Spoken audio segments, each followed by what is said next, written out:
regional healthcare system. So I hope you had some great fun in your session and that you were able to walk away with some immediate takeaways to implement in your leadership style or help someone in theirs. I cannot wait to hear what your feedback is. So I hope that you're ready for our next keynote speaker today to talk about having influence.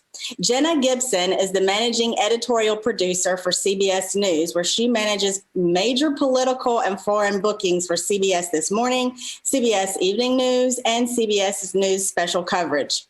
In this role, she contributes to the editorial planning of major interviews and news events, in addition to cross-platform editorial projects.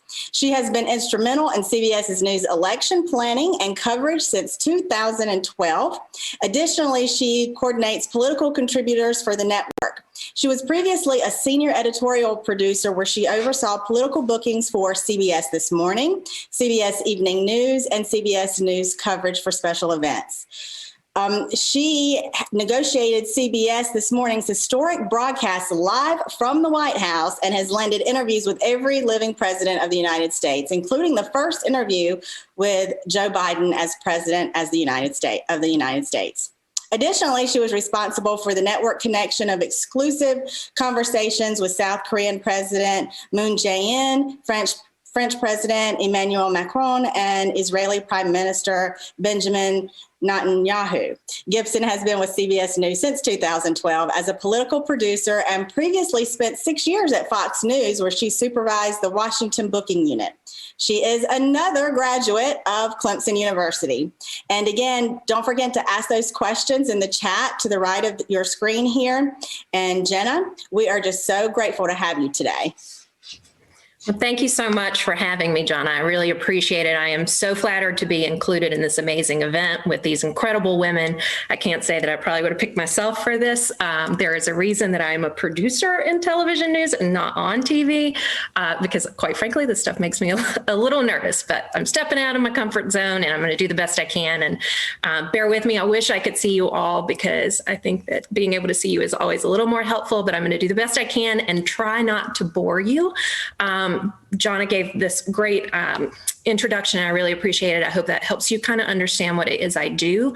But I figure I'll give you a little bit more background on how I got to this position. Obviously, I did not, or maybe not obviously, but obviously to you, I didn't wake up overnight and think, you know what I really want to do when I grow up is I want to be a political producer for CBS News. I didn't even know this job existed. I kind of fell into it, which I have found a lot of people do. I wanted to be the ESPN game day girl for college football. I wanted to be the girl on the sideline, throwing down to me, throwing back to the men, usually in the booth, interviewing Dabo Swinney or Nick Saban or whoever it may be on the sideline. And I said, that's what I want to do. I'm going to figure it out. So I went to Clemson. I was a sport management major and I was a business minor. Only in my junior year did I realize, well, none of that really has to do with television. So maybe I should get a communications minor too. So I picked that up along the way. And from there, I just started when I graduated in 2006, trying to figure out, okay, well, what can I do now? What's the best way to get in the field? I had a sorority sister who was a couple years older than me, who actually worked for Fox News Channel in Washington, D.C., call me up after I graduated or when I was getting ready to graduate and say, you know what, there is this entry-level position at Fox. Would you want to come up and interview? And I was like, oh, cable news was not something I really had in mind. I thought, you know, silly me, I'll just jump right into ESPN and they'll put me on TV and this will be great. Come to find out, that's not how it works. So I wound up going to driving up with my mom to DC for an interview at Fox.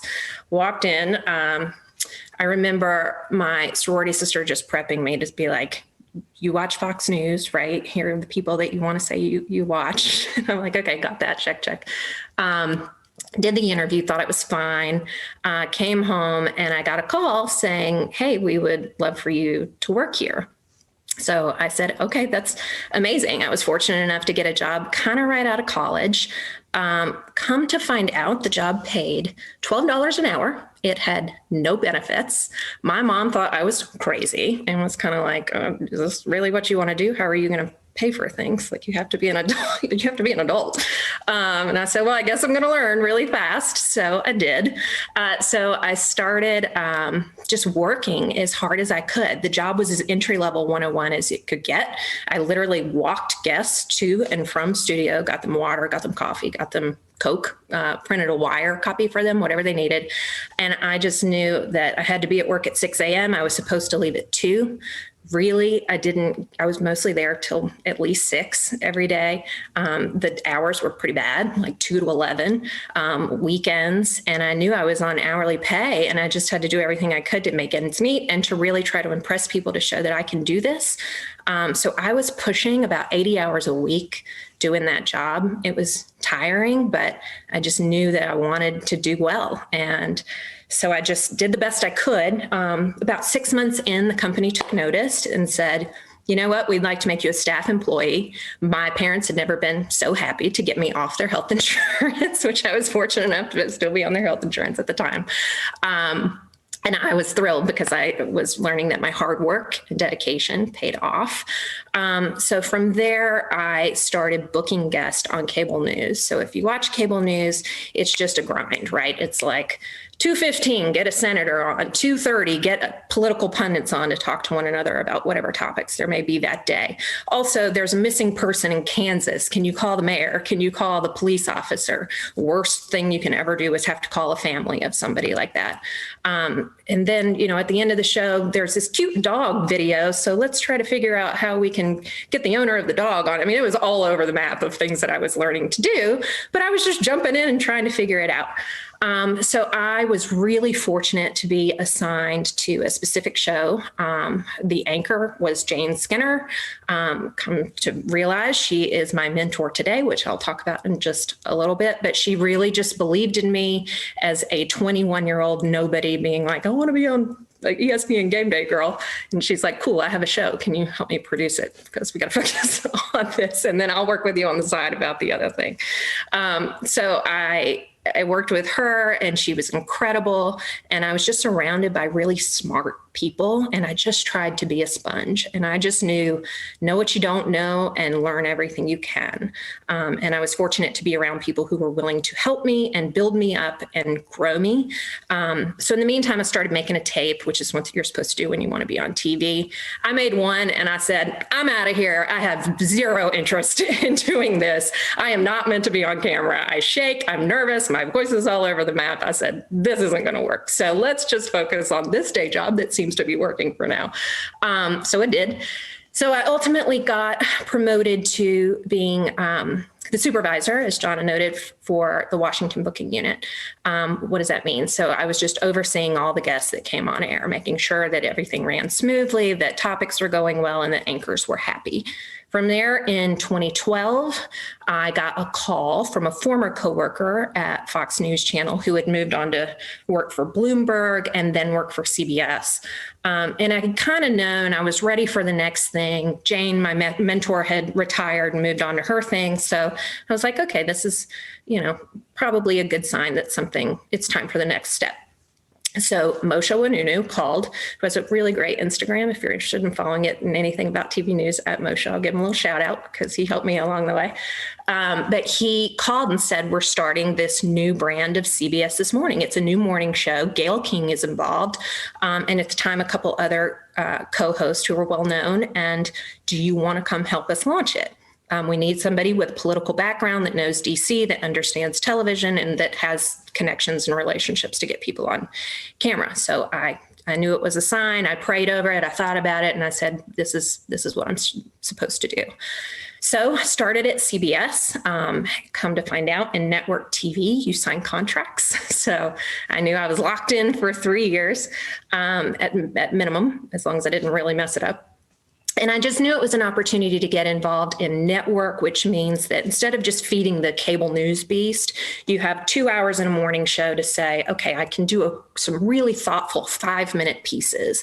I can sit down with somebody, and I really started learning how to take a a piece and write it and edit it and how that whole process worked and pulling things together. And it could be a little more long-term rather than just the daily grind. From there, at the end of that contract, the executive producer called me up and said, all right, Jenna, you're doing a great job. Time to move you to New York. And again, I was like, what? That was not in the game plan at all. I did not see myself living in New York. And he goes, oh, that's cute, but you're going to, so come on up. So I did. And I really got all this exposure to the president of the network. And I was already exposed to the talent, but now I was really there on a day-to-day basis where they could trust me and learn, how I operate, how they operate, and we could really collaborate together, which was great. And now I am in this position of doing network coverage from morning show to evening news to special coverage. So when you look up on your TV on election night and you see primetime coverage and people coming on air and talking about, whatever the election results are and why this matters and why this affects your daily life, that's our goal, is to do that well. And hopefully we do. And I'm sure you all watch CBS News. And if you didn't before, now you do, because everybody is going to be supportive here. But no, seriously, it really just provided an opportunity to get to know new aspects of the company and different branches of the company. So now I'm in a position where I get to work with 60 Minutes, which is amazing. With CBS Sunday Morning, we did the first interview with Barack Obama over his book last year. And this was after or as CBS merged with Viacom. So we pulled in BET, which is Black Entertainment Television, to cross-promote on their network. We talked to the BBC, which is the British Broadcasting Group, to really promote it internationally because it had such an international and foreign focus. I had a meeting with Nickelodeon this week, and they were like, we really want to find a way to talk to some people in this realm. What's your advice? What can you do? So now I've just gotten to do all this really neat stuff that has nothing to do with college game day or college football, but I really enjoy it. And I'm finding, and I've continued to find, ways to grow, which is, I think, one of the most important things you can do in your career, not only to help yourself, but to help other people. So the advice that I have learned along the way, ahead of agreeing to do this, or after I agreed to do this, I said, all right, well, I don't want to sound awful and I'd like to be informative. So I called my mentor. I called Jane and I said, I got to talk to some people, and this isn't what I do. You know me, I'm terrified of being on TV. And it was kind of funny because she was like, what did I teach you along the way?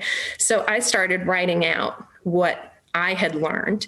I also called my mentee, Becky is her name, and I said, is there anything you've learned along the way that maybe that I haven't realized that could be informative? So it was really interesting because everything that I had written down were things that Becky had told me she had learned from me that I didn't even realize that I was passing on. So I think that I'm just going to go through a list of some of the things that I hope can be helpful to you and helpful to your business and what you do. The number one thing that I have learned, which shouldn't be a thing you learn, but unfortunately in today's world it is to be kind, be a human, be nice. You never know how people can help you along the way. You never know what other people are going through. We're all so busy, and I get it. But if you can just take a moment and say, how are you doing? Because often, at least in my career, I'm having to ask for things just constantly. Can you do this? Can you come on tomorrow? Are you available here? Can you give me 30 minutes instead of 10 minutes? Well, that's all well and good, but also I just try to reach out for no reason, or at least in TV news when people are having a tough week, just say, hey, I'm thinking about you. If you need anything, let me know. And the more that you can do that, I think the more it will come back on you. People will realize that you're not in it just for yourself, but you're actually a human, which again shouldn't be something that is taught, but it's little things. For me, it's following up with a thank you note. I always try to take time and say, I really appreciate your time. I know how busy you are. I'm just grateful that you were able to give some of your time to me during the day. And even if it's not the answer that you were looking for from somebody, take time and say thanks. I talk to interns often in our job, and that's one of the things I tell them too, is just follow up. And honestly, if nothing else, it helps me remember you. And I'm not looking for you to tell me thank you. But if you are willing to take the time to go just a little bit farther, to be a human, then that is a way to just say, okay, I remember that person. Number two, another very simple one, work hard, be prepared. Again, something you shouldn't really have to teach, but every time you can go above and beyond, give a little extra. If your hour is 6 to 2 and you're willing to stay till 3, if you can stay till 6, hopefully that's not every day, but just do a little more, because honestly, I've found people are lazy. And if you are willing to just do a little more, it's going to separate yourself all day long, whether it's in your business and you're available to somebody who may need you after your door is closed. If you are willing to pick up the phone and just go a little bit farther to say, how are you doing? Or can I do this for you? I think it really goes a long way. Number 3, be confident in yourself and your beliefs. This, I think, can be hard for women in particular. I don't know why that is, but speaking up and just saying, I believe this, I feel strongly about this, I think also goes a long way. I think that, for whatever reason, women think, people are going to judge me. They're going to think that I am being whiny or that I'm just being too strong and too much, but it's not the case. I have found that if you're willing to speak up, again, because a lot of people aren't, then people actually respect you for it. And they say, oh, she has some conviction. She's willing to say this is what she believes. In my field, my opinion is often very different than other people's. That's not to say that people are going to agree with you. Be prepared that they will not, but at least you can have the dialogue. You can have the conversation. It's really opening ideas up. It's keeping that dialogue going just to keep the creativity flowing. And the more you're willing to do that, I have found people will call me after a meeting and say, thank you so much for saying something. I was thinking it, but I didn't have the courage to say it. So it's oftentimes too, I find it's not just you thinking it, other people are. You just have to be willing to say it out loud. Number 4, lift others up.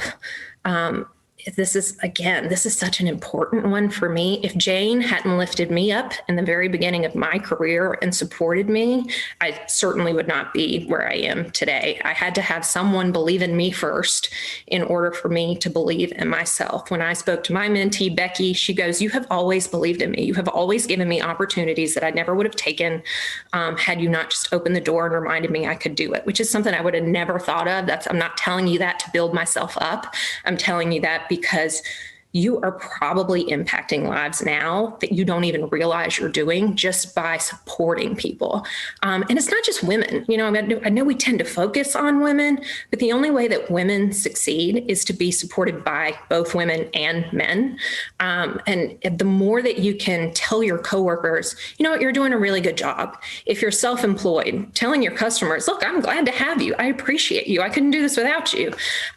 Just continue to build. The more you build others, in turn, actually build yourself too, because if somebody else is doing a good job, then you're doing a good job. So the more you can use the terms we, us, ours instead of I, me, mine. Again, this is a very simple thing, but it irks me to no end when I sit in a meeting and I hear my show is this and I did this. And I think there are a lot of people that are going into this with you. It's really nice to acknowledge it. And other people know when you say, it was a really good day, but thank you for the praise, but so-and-so did this, and I couldn't have done it without them. And the more we just build each other up, the better it is for everybody, not just ourselves. And number 5 is take risks. Step outside the box. I really hesitated, I'm not going to lie to you, to say yes to this. This is terrifying for me. But I thought, I can't tell other people to take risks if I'm not going to take them. And risk may be different things. For me, it might be talking to myself in a room by myself and just hoping that you're enjoying this, because can't see you. I hope you haven't turned off your TV yet. And if you have, I'm really sorry, Jenna. But be willing to say, you know what, I can do this and I'm going to take this risk. And it could be that you fall on your face. It could be you fail. But even Michael Jordan told us along the way, that's the only way you learn. So if you take a risk and it doesn't come out the way you anticipated it, then it's okay. You probably learned something for it. To my knowledge, no one has ended the world over it yet. So do it, try it. And then if you take the risk and you can do it and it succeeds, then you can say, well, I could do that all along. I can do this. Now I can step right into the next thing, which is another thing that Becky told me. She said, I remember the first time you went on vacation and I had to do this by myself. And I thought, there is no way that I can call the White House and ask for something. And I'm like, this is 101. This is easy stuff. You just have to know you can do it. You just try to do it. And then you realize, okay, each experience grows me and I have further confidence because of it. in closing, and I hope my timing is kind of right here, but I'll leave you with this. We're living in a weird time. This is a global pandemic. Who would have thunk? It is challenging for everybody. It's just strange, right? Like everybody's dealing with something. We've all been personally affected in ways that are very difficult for us. But if you can try to just find the silver lining, work has changed. I am based in New York, but I am coming to you from a living room in Charlotte, North Carolina, where I have been now for several months. I actually signed a lease here for the time being. And I've learned that I can do this job from anywhere. That's not to say it will always be like this, but I moved here because my family is close by. I have a niece and nephew who I think are the most perfect beings in all the world, and I get to see them and love on them all the time. And it's just, there's no other time that I could have done this in life. So find the silver linings. If you're able to work out at 2:00, because you can right now, do it. If you're able to just love on your family a little more right now, do it. I think that the nice thing about this new world is we're all going to have different opportunities that we might not even had realized prior to this. So even, I think that people are now just open to saying, okay, well, if you close your doors a little early and you change your hours, then we'll get accustomed to it. We'll adjust. We're all adaptable. We're all human. And we've kind of learned in this weird and difficult world that there are really beautiful things that we can also grab onto and hopefully share with everyone else along the way. So the more that you can share a little light, a little praise, I think is always helpful for everyone involved. And I hope that this was helpful for you. And like I said, I hope you haven't closed your computers. But thank you for taking the time to listen. And if I can answer anything, I'm happy to try to do so. Thank you, Jenna. That was great. You have all these people saying, you're meant for television. No, that's fast. Thanks.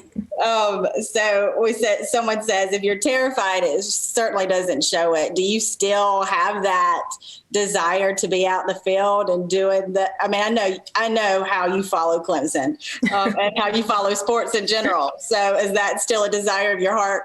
No, not even remotely. Not even remotely. I have so much tremendous respect for the people that do it. I think it's incredibly hard, especially in today's day and age where people do not hesitate to share their opinions with you, good or bad, on social media. But no, I am very happy to be behind the scenes at this point. I feel like listening to your message, your talk, and what we're able to take away from it is that, and really the theme this morning of not being, to conquering our fears, first of all, taking a leap of faith, being able to step out into an uncomfortable zone, and speaking up. We talked about that too earlier, because every opinion matters, every thought matters, and even having that dialogue, even if you don't always agree with someone. But listening to you talk about a $12 an hour job that on paper seems so glamorous. I worked at Channel 7, so I'm kind of there with you. I'm not up there at the network level, but as far as, to know the hourly rate, that seems something glamorous. And, people, sometimes I say it's more important to do what you love than the pay, but at the same time, everyone has to make a living too, right? 100%, yeah. I think that what you said too is to be an encouragement to people who feel like they may be in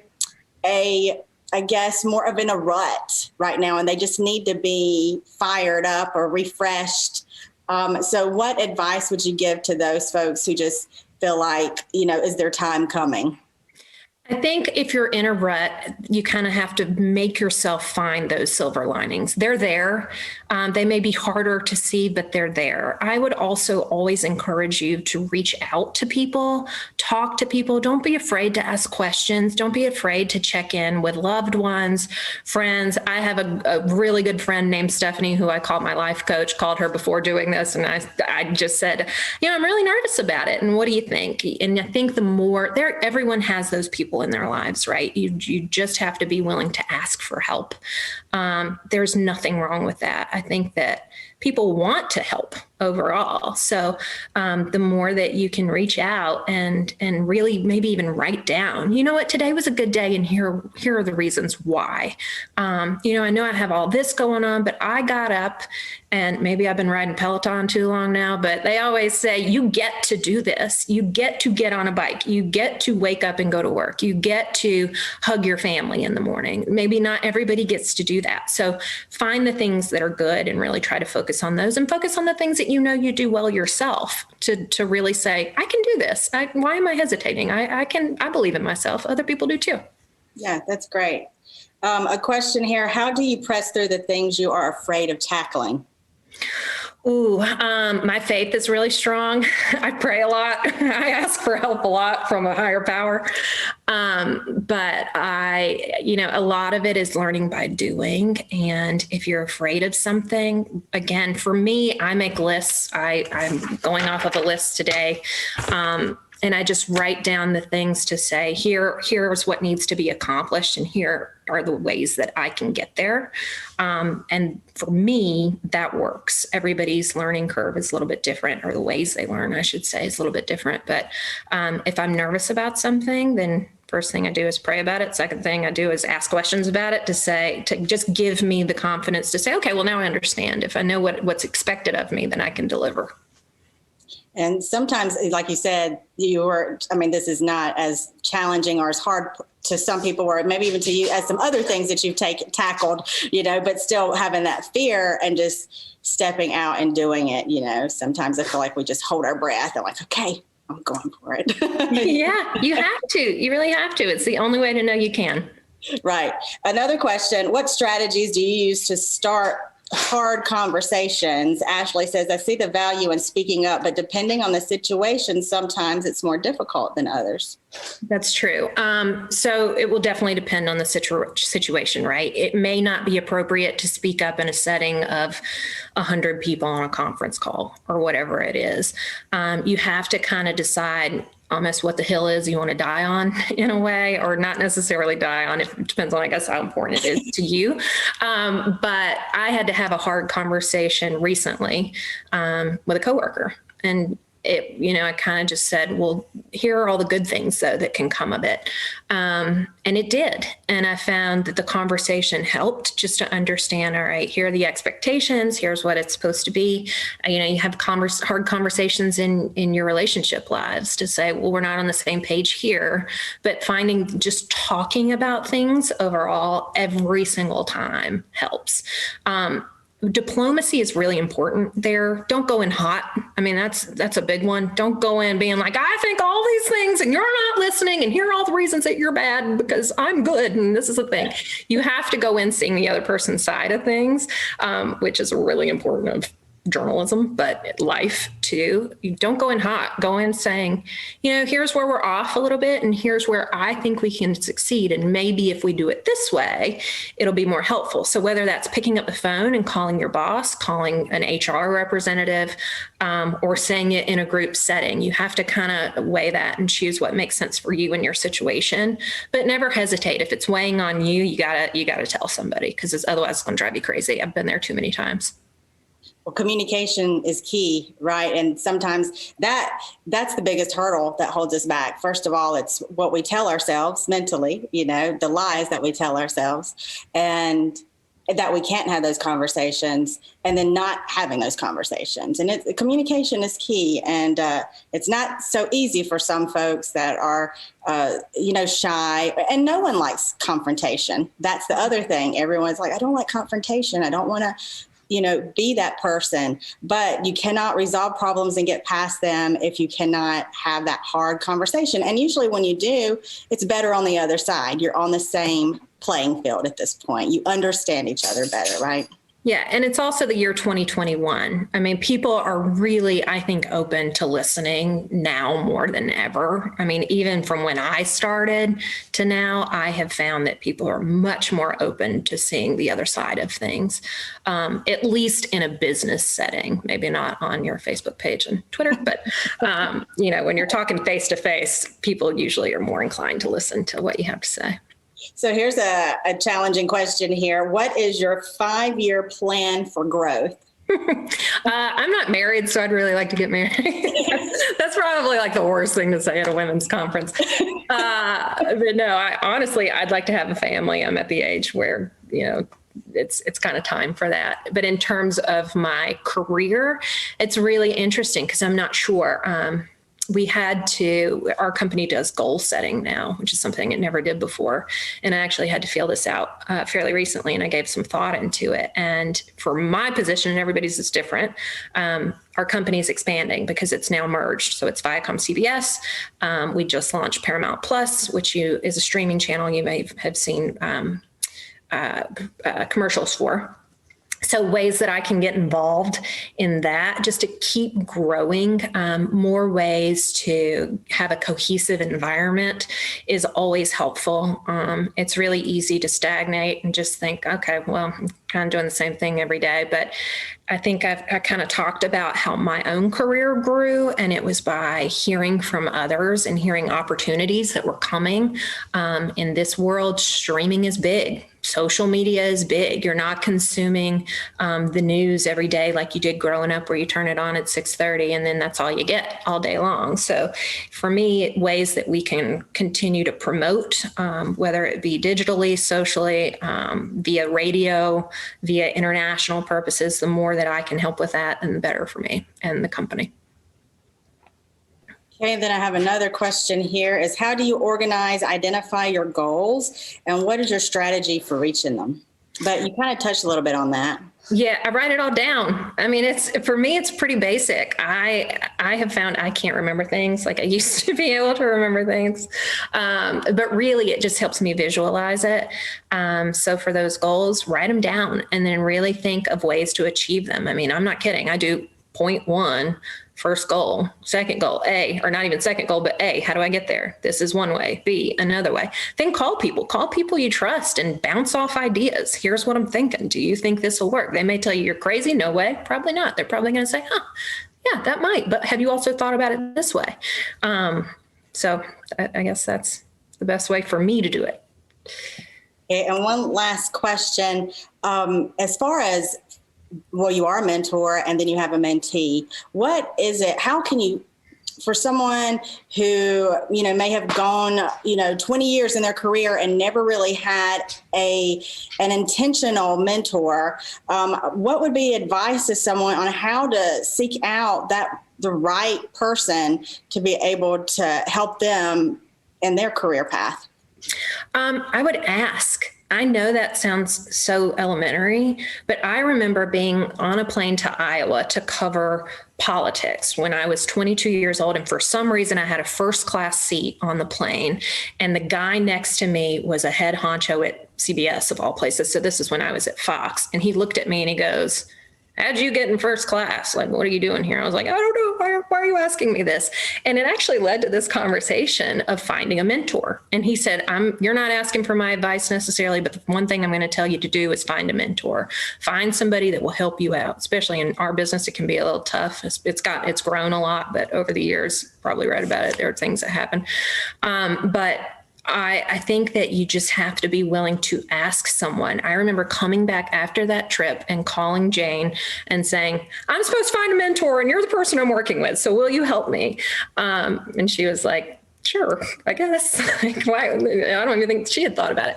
But if there are people in your lives that you may not even think of necessarily as a mentor, or just someone maybe you look up to or you think you could learn from and grow from, call them. I'm sure they would be so flattered to hear that you want their opinion and you want their advice. It's very rare that somebody's going to say, "No, I'm busy." It doesn't happen. They're going to be willing to help and happy and flattered that you ask them. So just step out of the comfort zone, take the number 5 risk, and be willing to ask. Or call me up if you got some questions. I'm not going to be your mentor. I'm not going to even pretend like I am, but I'm always happy to share any kind of thoughts that are helpful. I was going to say, I think you're going to have about 200 mentees right now. I knew you were okay with that. Because, I mean, to do the news like you have to do, and the current events and the world that we're living in.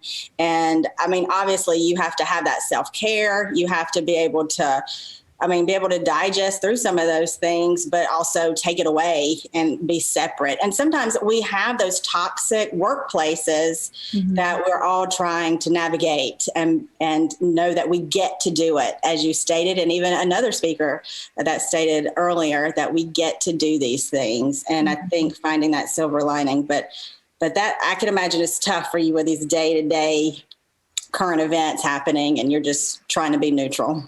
It's a grind. It's definitely a grind, especially when you're hearing directly from people who are affected in terrible ways by current events. For me, I have to take time for myself. I have to take time for my family. I know it sounds, again, very easy, but hug the ones you love. It may be that you go to church and that's your hour to be away. It may be that you run or you exercise and you need that hour. For me, if I'm not, anybody who knows me will tell you, oh, are you not working out? You seem cranky.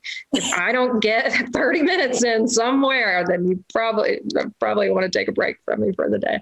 But you kind of do. So whatever that is for you, whether it's meditating, whether it's just taking some time in silence, read a book. For me, I have to turn off the TV. I actually have to separate myself from it and say, it's dinner time. I work off of 2 phones. I put them away as best I can and say, I'm taking an hour for myself. And I'm very fortunate that I work for a company that encourages it. We've gotten notes over and over from people above us saying, make sure you're taking this time for yourself. This is a hard time. It's a challenging time, and we're aware of it. And I think, again, in today's day and age, and I work for a corporation, so it might be slightly different than small business or something else, but I think that people are really understanding for individuals to take care of their mental health. And I am a huge proponent of that. You got to take care of yourself first. Otherwise, you're not only going to drive yourself crazy, you're going to drive everybody else crazy that's around you, and no one wants that. You want to be likable. If you're likable, people will like you and then want to do things with you. Yes, I take that advice. I can certainly be cranky. It's usually when I haven't eaten, not really. That's a big one for me too. Speaking of eating, I hope everybody got to get some of this Blue Moon snack mix that they put in your gift box. But thank you, Jenna. Thank you for joining us today. It's some great practical information that I really don't think we know to be kind. We know these things, but as far as writing down, what a simple thing to do, to just put it on paper. It's almost permanent, that you've got goals and because it's there, you have to reach them. So Thank you for that. Thank you for that knowledge, and no reason to have been nervous today. Right? You're welcome. Thank you so much for being willing to listen and even think of me. I'm so beyond flattered and honored to be here among this incredible group of women. And I hope that I was able to share something helpful. Yeah, absolutely. Thank you. And now, you're hearing, when we're working from home, we have, pets in the midst. And so I do have a dog that you may have heard. So I'm sorry about that. But right now we're going to take our last health tip from Spartanburg Regional before going into our final keynote today.